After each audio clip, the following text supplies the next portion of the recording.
आप सभी के लिए ये आज आपका एडिटोरियल है। और ये लिखा किसने है? सबसे पहले ये देख लो आप। ये आर रामा कुमार ने लिखा है। किस बारे में बात कर रहे हैं? तो ये स्पष्ट रूप से किसान बिल के बारे में बात कर रहे हैं और जो प्रोटेस्ट हो रही है उन सब चीज़ों को ये रख रहे हैं। और इस पूरे एडिटोरियल में इन्होंने मेनली जो फार्म बिल है 2020 उसके बारे में बात की है। तो पेरल्स मतलब होता है जोखिम। The perils of deregulated imperfect agri market. Imperfect agri market मतलब जो अभी मार्केट है वो इम्परफेक्ट है, परफेक्ट नहीं है, और उसको डीरेगुलेट करना है। डीरेगुलेट करना मतलब अभी आपने को मालूम होगा कि जो अभी किसान बिल आया है उसमें अगर आपके पास पैन कार्ड है तो आप कहीं से भी भारत से किसी भी किसान से आप फसल खरीद सकते हो। तो ये एक बेसिक पॉइंट है। इसीलिए इन्होंने ये कहा कि डीरेगुलेटेड इम्परफेक्ट एग्री मार्केट। तो आई होप आपको टाइटल क्लियर हो चुका होगा, और अगर क्लियर नहीं हुआ है तो आप जब एडिटोरियल कंप्लीट करोगे तब आप चीज़ें क्लियर से समझ पा रहे होगे। तो चलिए स्टार्ट करते हैं। अगर आपने चैनल को सब्सक्राइब ना किया हो तो please hit the subscribe button. The eruption of the massive farmers' protest across India against the Farm Act has shocked those in seat of power in Delhi। तो यहाँ पर जैसे ही इरप्शन मतलब जब उदय हुआ किस चीज़ का, इतने बड़े फार्मर प्रोटेस्ट का, तो जो दिल्ली में बैठे हैं उनके लिए इस चीज़ ने शॉक्ड कर दिया या चौंका दिया। According to the government many private market will be established, middlemen would disappear, farmer would be free to sell to any buyer and farm gate prices would rise. तो यहाँ पर इन्होंने ये कहा, गवर्नमेंट का क्या तर्क है कि इससे क्या होगा कि जो प्राइवेट मार्केट प्लेयर है वो डिसअपियर हो जाएंगे, मिडल मैन डिसअपियर हो जाएंगे, सॉरी प्राइवेट मार्केट इस्टेब्लिश होंगे, और जो मिडल मैन है वो ख़त्म हो जाएंगे, और फार्मर्स की जो फसल है वो डायरेक्ट कोई भी खरीद सकता है, और उससे फार्मर्स का जो प्राइस है मतलब जो उनका नाज है उसका जो प्राइस है वो ज़्यादा मिलेगा। ठीक है। But the protesting farmer do not accept this claim. लेकिन जो फार्मर्स हैं वो इस चीज़ को एक्सेप्ट नहीं कर रहे हैं। They believe that farm gate price would fall with the intensification of corporate presence in agriculture market. और उनका ये कहना है कि कॉरपोरेट सेक्टर के इस मार्केट में आ जाने से जो उनके अनाज का जो प्राइस है वो क्या होगा, कम हो जाएगा बजाय बढ़ने के। They also believe that government ultimately want to phase out the minimum support price system. और वो इस बात से भी डरे हुए हैं कि गवर्नमेंट ये चाहती है कि मिनिमम सपोर्ट प्राइस को क्या कर दिया जाए, ख़त्म कर दिया जाए। Let us look the major claim and their merits. तो चलो हम देखते हैं किस चीज़ को, कि इसमें जो बड़े बड़े जो क्या वादे किए जा रहे हैं और उनकी कितनी विशिष्ट मतलब कितने सही साबित होते हैं। ठीक है। मेरिट्स, देयर मेरिट मतलब उनकी विश्वसनीयता कह सकते हो। हाँ, ये एक परफेक्ट वर्ड है। Due to the space constraint the focus here will be only the farmers produced trade and commerce P and PAF। जो अभी मतलब जो ट्रेड बिल अभी मतलब जो ट्रेड बिल या फार्म बिल जो लागू हुए हैं ये उसी के बारे में डिस्कस करेंगे। क्यों? क्योंकि यहाँ पर जगह की कमी है। तो यहाँ पर देखते हैं कि मोर मंडीज नीडेड। यहाँ पर ज़्यादा से ज़्यादा मंडियों की ज़रूरत है। The important assumption behind the FPTC Act is mandi controlled by Agriculture Procedure Market Committee are monopsonies in rural area. तो यहाँ पर इनका सीधा सा तर्क है कि जो APMC एक्ट है वो रूरल एरिया में क्या करती है, उनका एक छत्राधिकार है, और यही एक अजम्पशन है जो वर्तमान कानून लाया गया है उसके पीछे। This assumption itself is spacious. और ये एक अजम्पशन स्पेसियस है कई मायनों में। पहले तौर पर देखा जाए तो क्यों कि first official data show that even for paddy and wheat respectively only 29% and 44% of the harvest is sold in mandi. तो यहाँ पर अगर पेडी की बात करें तो वो 29%, और गेहूं की बात करें तो वो 44% ही मंडियों में क्या होता है, सोल्ड होता है, मतलब APMC के थ्रू सोल्ड होता है। While 49% and 36% to either local private trader और इनपुट डीलर। तो या तो वो प्राइवेट डीलर्स को डील मतलब सेल होता है, या लोकल जो ट्रेडर हैं उनको सेल होता है बाकी बचा हुआ। ठीक है। In other word de facto a large proportion of Indian harvest is not directly sold in mandi. और वास्तव में अगर देखा जाए तो लार्ज प्रोपोर्शन जो है हार्वेस्ट का वो डायरेक्टली मंडी में सोल्ड नहीं होता है। Farmers are forced to sell outside the mandi for two reason, और फार्मर्स मजबूर है किस चीज़ को बाहर सेल करने के लिए, यहाँ पर दो प्रमुख रीजन है उनके कारण। The first is that there are not enough mandi, पहला ये है कि यहाँ पर इतनी मंडी नहीं है कि हर एक फार्मर्स के बिल्कुल नज़दीक ही हो। दूसरा, in 1976 there were 4145 large market in India, तो 1976 की बात करें तो 4145 बड़े बड़े मार्केट थे इंडिया के अंदर, with the average area serve 775 square kilometer, जो लगभग 700 स्क्वायर किलोमीटर के अंदर एक होता था। ठीक है, आप अराउंड 700-800 समझ लो, तो 800 स्क्वायर किलोमीटर के अंदर एक मंडी होती थी। The national commission on agriculture had recommended that every Indian farmer should be able to reach a mandi in 1 hour via cart। तो यहाँ पर जो नेशनल कमीशन ऑन एग्रीकल्चर था उसने ये सजेस्ट किया कि भाई किसी भी फार्मर्स के लिए मंडी इतनी पास हो कि वो 1 घंटे में अपनी फसल को लेकर मंडी तक पहुँच जाए। Thus the average area serve by mandi was to be reduced to 80 kilometer, तो जो 800 किलोमीटर के अराउंड थी वो 10 गुना क्या हो जाएगा, कम हो जाएगा वो एरिया पूरा का पूरा। For this the number of mandi was to increase at least 41,000, और इस चीज़ को फुलफिल करने के लिए लगभग 41,000 और मंडी बनाने की आवश्यकता पड़ेगी। But there were only 6,630 mandi in 2019, लेकिन 6,630 मंडी ही 2019 में बची हैं, with an average area served at 463 kilometer, मतलब 463 किलोमीटर स्क्वायर के एरिया में एक मंडी प्रेजेंट है वर्तमान में अगर देखा जाए तो। Using another set of criteria, government committee in 2017 had recommended that India should have at least 10,130 mandis. तो यहाँ पर एक और कमीशन बैठाया गया या कमेटी बैठाएगी 2017 में, उसने क्या रिकमेंड किया कि भाई 10,130 मंडी और होनी चाहिए। ठीक है, so why the count India need not less but more mandi, तो यहाँ पर अगर देखा जाए तो इंडिया ना कि मंडियों को कम करने की बजाय बहुत ज़्यादा मंडियों की ज़रूरत है वर्तमान स्थिति को देखते हुए।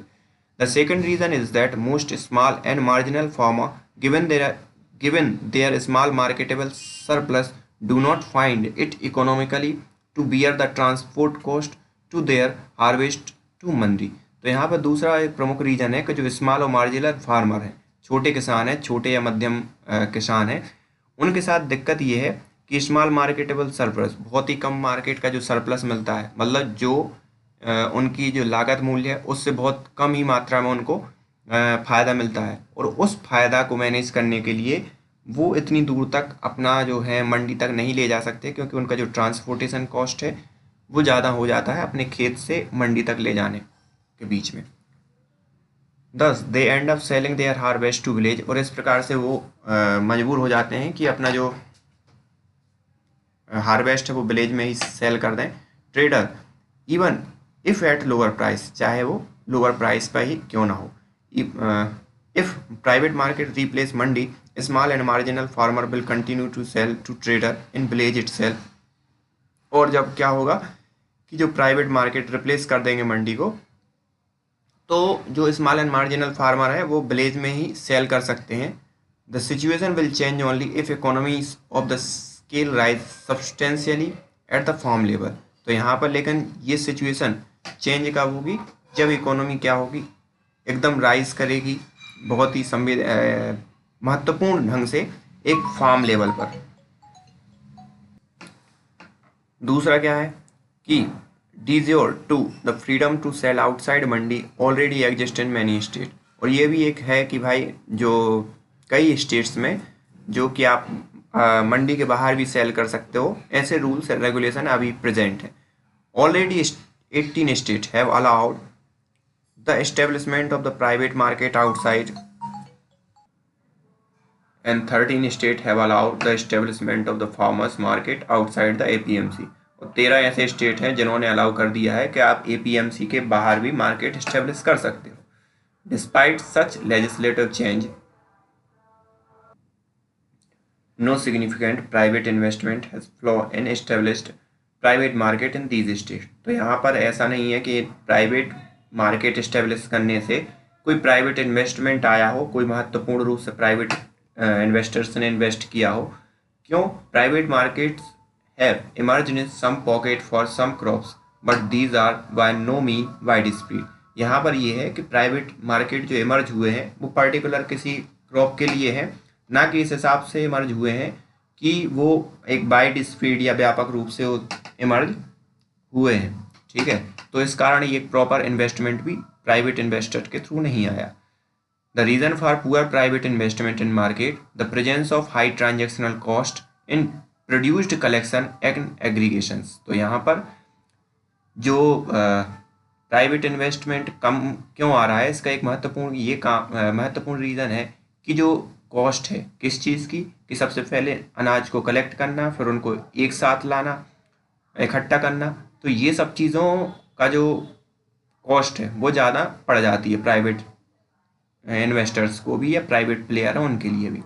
When private player try to take over the role of mandi and village trader, they incur considerable cost in opening collection center and salary, granaries, storing and transportation। और अगर कोई प्राइवेट प्लेयर इस हिसाब से चाहता है कि वो मंडी जैसी व्यवस्था कर दे तो उसके लिए बहुत ज़्यादा कॉस्ट पड़ेगा, क्योंकि उसका स्टोरेज भी करवाना पड़ेगा, वहाँ पे आदमी भी लगाने पड़ेंगे, ट्रांसपोर्टेशन की भी व्यवस्था करनी पड़ेगी। तो इन सब चीज़ों के कारण बहुत कॉस्ट लग जाएगा किसी भी प्राइवेट प्लेयर का। The more the number of small and marginal farmer are higher will these cost be। तो यहाँ पर जितने ज़्यादा किसान होंगे, जितने ज़्यादा मार्जिनल और किसान होंगे, उससे क्या होगा कि ज़्यादा से ज़्यादा सेंटर बनाने पड़ेंगे, ज़्यादा से ज़्यादा सेंटर बनाने पड़ेंगे तो ज़्यादा से ज़्यादा क्या होगा, कॉस्ट भी लगेगा। Corporate retail chain face additional cost in urban sale and storage. Corporate retail chain जो है वो face additional cost in urban sale and shortage as well as the shortage नहीं, storage as well as the risk of perishability। और यहाँ पर क्या होगा कि अगर मान लो किसी ने बना ली भी लिए तो वहाँ से क्या होगा कि अनाज को लाना, अनाज को जो भी बड़े बड़े प्लेयर हैं तो उस पर भी कॉस्ट लगेगा। और इससे रिस्क भी है, किस चीज़ की, नाजुकता की रिस्क भी है कि भाई वहाँ से आप ला रहे हो इतना बड़ा सामान, कहीं बीच में क्या प्लस माइनस हो जाए, इन सब चीज़ों की भी एक वो होगी, दिक्कत होगी। This is why many retail chain prefer purchasing bulk quantity of fruit and vegetable from Mandi rather than directly from farmer. और यही कारण है कि जो प्राइवेट प्लेयर हैं बड़े बड़े, वो प्रेफर करते हैं कि मंडी से खरीद लें बजाय इसके कि वो डायरेक्ट फार्मर से खरीदें, क्योंकि फार्मर से खरीदेंगे तो पूरी की पूरी जिम्मेदारी उन्हें लेनी पड़ेगी, लाने ले जाने इन सब चीज़ों के बारे में। अब क्या है transaction cost. Even if private market emerge, size of transaction cost likely to offset any decline in Mandi tax. तो यहाँ पर चाहे प्राइवेट मार्केट इमर्ज हो जाए, जो ट्रांजेक्शन का साइड मतलब कॉस्ट है, तो हो सकता है कि वो जो भी मतलब ट्रांजेक्शनल कॉस्ट होगा वो मंडी टैक्स के बराबर ही हो। As a result there is no assurance that farmer would receive higher price in private market. और यहाँ पे ये बिल्कुल नहीं हो सकता कि फार्मर्स क्या होंगे कि ज़्यादा प्राइस पे करें, क्योंकि पहले उनके लिए जो मंडी टैक्स के रूप में जमा करना पड़ता था वो अब प्राइवेट प्लेयर क्या करेंगे, अपना मार्जिन कमाने के लिए फार्मर्स पर उस चीज़ का बिल थोपेंगे। In the existing private market to there is no evidence of farmer receiving higher price than in mandi. यहाँ पर जो वर्तमान व्यवस्था है उसमें भी जो फार्मर्स हैं वो रिसीव नहीं करते हैं ज़्यादा अमाउंट मंडी के कंपैरिजन में, जो भी प्राइवेट प्लेयर अभी काम कर रहे हैं वहाँ पर। In fact if transaction cost exceed mandi tax even the cost would be transfer to farmer as a lower price. तो यहाँ पर अगर मान लो जो ट्रांजेक्शनल कॉस्ट है वो मंडी टैक्स से ज़्यादा हो जाता है किसी भी पॉइंट पर, तो फिर उसकी जो भार है वो किस पर लादा जाएगा, फार्मर्स पर। और इसका परिणति क्या होगी, उसके परिणाम स्वरूप जो फार्मर्स का अनाज है वो कम दामों पर लिया जाएगा। This then would employ stronger squeeze on farmers than at present. तो ये उस समय ज़्यादा वो चीज़ होगी, परेशानी वाली चीज़ होगी जो अभी प्रेजेंट में है वर्तमान स्थिति में। Many commentaries treat tax in mandi as a wasteful. तो यहाँ पर बहुत से जो टैक्सेस हैं वो क्या है, वेस्टफुल हैं। क्यों वेस्टफुल हैं, व्यर्थ हैं। This assertion is not fully true. ये पूरी तरह से सही नहीं है इस प्रकार कहना। क्यों, कि first much of the mandis tax are reinvested by the APMCs to improve the market infrastructure. तो जो मंडी टैक्स हैं उनका सबसे पहले तो उपयोग होता है कि जो APMC का इंफ्रास्ट्रक्चर है उसको अच्छा डेवलप किया जाए। A fall in Mandi tax would reduce the surplus available with APMC for such investment। और अगर टैक्स को रिड्यूस कर दिया जाएगा तो APMC का जो इंफ्रास्ट्रक्चर है उसको डेवलप करने के लिए कम पैसा बचेगा। Second, in state such as Punjab government charge a market committee fee and rural development fee. तो यहाँ पर अगर पंजाब गवर्नमेंट की बात करें तो वो दो प्रकार की फ़ी, एक तो मंडी फ़ी और साथ ही साथ रूरल डेवलपमेंट फ़ी, दो फीस क्या करती है, चार्ज करती है। The Punjab mandi board uses these revenue to construct rural road, run medical and ventilator dispensaries, supply drinking water, improved sanitations, expand rural electrification and provide relief to farmers during the calamities। तो यहाँ पर जो मंडी tax या rural development tax लिया जाता है उसकी help से जो पंजाब में रूरल रोड और अस्पताल मतलब ग्रामीण क्षेत्रों के विकास के काम होते हैं। In short, such rural investment will also be adversely affected if mandi are weakened. और इस प्रकार के जो इन्वेस्टमेंट है अगर कम हुए तो वो अफेक्ट हो जाएंगे अगर मंडी क्या होंगी, वीक हो गई तो। फेट ऑफ MSP, अब जो MSP का नसीब क्या है, फेट मतलब नसीब।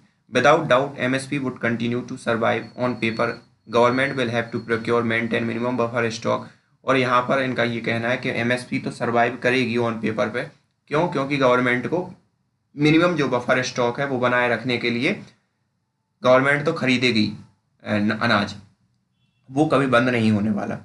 हाउएवर मिनिमम बफर स्टॉक मतलब ये कहलाता है कि कभी कैसी बुरी हालात में या काल की स्थिति में गवर्नमेंट के पास इतना अनाज हो कि वो अपने लोगों को क्या कर पाए, खिला पाए। However many policy signal point to strategic design to weaken the MSP, जबकि बहुत से पॉलिसी सिग्नल इस ओर इंगित करते हैं कि जो MSP है उसको वीक किया जा रहा है। First input, labour cost are rising sharply in agriculture. सबसे पहले तो जो है कि लेबर कॉस्ट क्या हो रहा है, बढ़ रहा है एग्रीकल्चर के अंदर।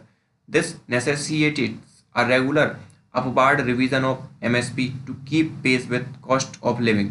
तो यहाँ पर अभी आवश्यकता है किस चीज़ की, कि MSP को बढ़ाया जाए कि कम से कम कॉस्ट ऑफ लिविंग लेवल पर इस चीज़ को लाया जाए। However, MSP are rising at far slower rate over the first 5 to 6 year than in past। और यहाँ पर अगर देखा जाए तो MSP का जो बढ़ना है वो उसका कम ही रफ्तार से बढ़ी है अगर कंपैरिजन किया जाए पिछले कुछ सालों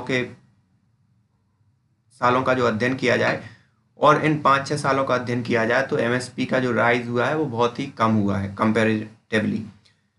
Second, government has not agreed to fix MSP at 50% above the C2 cost of production। और गवर्नमेंट इस बात से एग्री नहीं है कि MSP को फिक्स कर दें 50% एंड एबव पर, जो भी कॉस्ट प्राइस है उसके।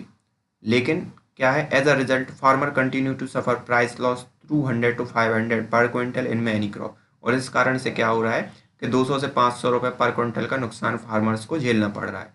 Third, the Commission for Agriculture Cost and Prices has been recommending to government that open-ended procurement of the food grain should end। तो यहाँ पर तीसरा ये है कि जो CACP है has been recommended government to open-end procurement of food grain should end।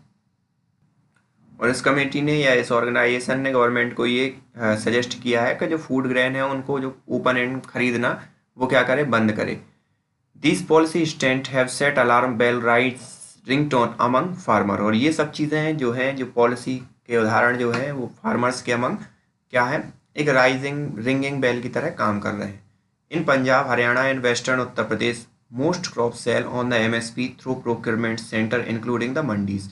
और यहाँ पर अगर बात करें पंजाब, हरियाणा और वेस्ट यूपी की, तो वहाँ पर मोस्टली जो फसल्स हैं या क्रॉप हैं वो क्या होती हैं, MSP पर सेल होती हैं। The farmer in these region legitimately feel that they have been deal a double वॉर्मिंग। तो यहाँ के फार्मर क्या है, फील कर रहे हैं कि वो डबल मार झेल रहे हैं, दोहरी मार झेल रहे हैं। वॉर्मिंग मतलब किसी चीज़ का ज़्यादा इफेक्ट होना, दोगुना इफेक्ट होना, ठीक है। If mandi weaken and private market with no commitment to MSP expand, they fear gradual erosion of their entitlement to remunerative price. तो यहाँ पर अगर ये होता है कि प्राइवेट मार्केट मंडी वीक हो जाती हो, प्राइवेट मार्केट कोई कमिटमेंट के साथ मतलब MSP के रिगार्डिंग काम करते हैं, तो उनका जो मतलब जो फियर है वो ग्रेजुअल एरोड कर देता है किस चीज़ को, उनके एंटाइटलमेंट टू रेम्यूनरेटिव प्राइस का। तो जो उनको प्राइस है या प्राइस के कम होने का भय सताने लगता है। The Mandi weekend and private market do not sufficiently replace them, they fear that void would be filled by unscrupulous and unregulated trader। तो यहाँ पर कि अगर मंडी वीक हो गई और प्राइवेट प्लेयर्स ने अगर उस जो मंडी के वीक होने से जो खाली स्थान बचेगा उसको प्रॉपर फिल नहीं किया, तो वहाँ पे अनरेगुलेटेड ट्रेडर क्या हो जाएंगे, आ जाएंगे, और फिर वो अपनी मनमानी के थ्रू किसानों की फसलों को खरीदेंगे और जो भी है बेचेंगे।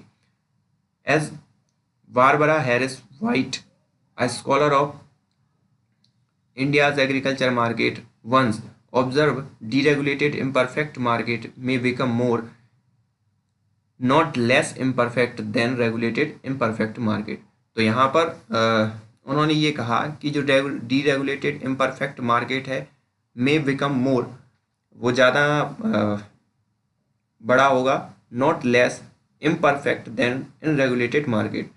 तो imperfect than regulated imperfect market, तो जो वर्तमान में चल रहा है वो रेगुलर इम्परफेक्ट मार्केट है, और डीरेगुलेटेड इम्परफेक्ट मार्केट ज़्यादा बुरा होगा, सीधी सी बात उनका ये कहना है। Step to be taken, discussion between government and farmer can structured using broad framework based on two focus point. तो यहाँ पर जो डिस्कशन बिटवीन है गवर्नमेंट और फार्मर के बिटवीन, ये दो महत्वपूर्ण मुद्दों पे हो सकता है। पहला कि India need and increase the density of mandi, India को ज़्यादा से ज़्यादा मंडियों की ज़रूरत है। Expansion of investment in mandi infrastructure and spread of MSP system to more region and crop, और दूसरा मंडियों को बढ़ाया जाए और MSP का जो है वो क्षेत्र को क्या कर दिया जाए, विस्तृत कर दिया जाए कई और फसलों के अंदर। This should happen hand in hand with universalization of public distribution system and affordable source of food for poor. तो यहाँ पर ये हैपन, ये घटित होना चाहिए कि हैंड टू हैंड मतलब यूनिवर्सल कर दिया जाए उस सिस्टम को, एक ही सिस्टम पब्लिक डिस्ट्रीब्यूशन का, और जो अफोर्डेबल सोर्स ऑफ फूड जो है वो हर एक व्यक्ति तक पहुँचाया जाए। Second, we need not just more mandi but also better mandi, और हमें ज़्यादा मंडियों की ज़रूरत नहीं है, बजाय इसके कि हमें एक बेटर मंडी की तरफ ध्यान दें। APMCs need internal reform to ease the entry of new player, reduce trader collusion and link them with national e-trading platform। तो यहाँ पे APMC में ये ज़रूरत है कि आप ज़्यादा से ज़्यादा नए ट्रेडर उसमें आ जाएं, और दो ट्रेडर्स के बिटवीन जो लड़ाइयाँ हैं वो ना हो, एक दूसरे के बिटवीन टकराहट ना हो, और वो एक साथ क्या हो, ई प्लेटफॉर्म से जुड़ जाएं easily. The introduction of unified national license for trader and single point levy of market fee और also step in right direction। तो यहाँ पर एक इंट्रोडक्शन की यूनिफाइड नेशनल लाइसेंसिंग हो ट्रेडर्स के लिए, और सिंगल पॉइंट लेवीज मार्केट फी जो मतलब एक ही फी हो पूरी मार्केट की, ये एक राइट डायरेक्शन का चीज़ है। However we go by union finance minister statement in November 2019, जबकि अगर हम जाते हैं यूनियन फाइनेंस मिनिस्टर के स्टेटमेंट जो कि उन्होंने नवंबर 2019 में दिया था, government think that APMC system has serve its purpose. तो गवर्नमेंट ये सोचती है, उन्होंने ये कहा था कि गवर्नमेंट ये सोचती है कि जो APMC है उन्होंने अपना पर्पस जो है फुलफिल कर दिया है, and the state should reject and dismantle mandi, और स्टेट को क्या करना चाहिए, डिसमेंटल कर देना चाहिए या रिजेक्ट कर देना चाहिए मंडी वाले कॉन्सेप्ट को। Such statement betray real intent of government, और जो स्टेटमेंट है वो क्या करते हैं, बिट्रे करते हैं या धोखा देते हैं किस चीज़ को, जो रियल इंटेंट, जो रियल इरादा है गवर्नमेंट का, कि which has not missed the attention of protesting farmers. तो यहाँ पर सीधी सी बात है, जो वर्तमान में जो गवर्नमेंट कह रही है ये उसका उलट है। Further the branding of the protester as anti national and Khalistan has only help to further alienate the farmer from government. तो यहाँ पर अगर आप उनको खालिस्तान और एंटी नेशनल अगर करार देते हो तो इससे कुछ नहीं, एलिनेट होंगे वो गवर्नमेंट के प्रति। The government legislative adventurous with the farm bill was misplaced to begin with. तो यहाँ पर जो गवर्नमेंट का एडवेंचरज्म है वो, जैसा कि जो फार्म बिल या लेबर लॉ को लोग बोलते हैं, ये पूरे के पूरे जितने लोग हैं, ये एक लॉ भी है, वो सब बोलते हैं कि एडवेंचरज्म किया है गवर्नमेंट ने। तो जो farm bill was misplaced to begin with, तो ये स्टार्ट होते ही साथ ये मिसप्लेस्ड था, इनका कहना ये है। But it never too late to rethink, लेकिन ये अभी ज़्यादा लेट नहीं हुआ है कि हम इसके बारे में फिर से सोचें। Unconditional talk with farmer would be appropriate starting torque. यहाँ पर अगर अनकंडीशनल टॉक होती है फार्मर्स से तो ये एक अप्रोप्रिएट चीज़ होगी और ये सही होगा। So this is the end of today's editorial. Thank you for today.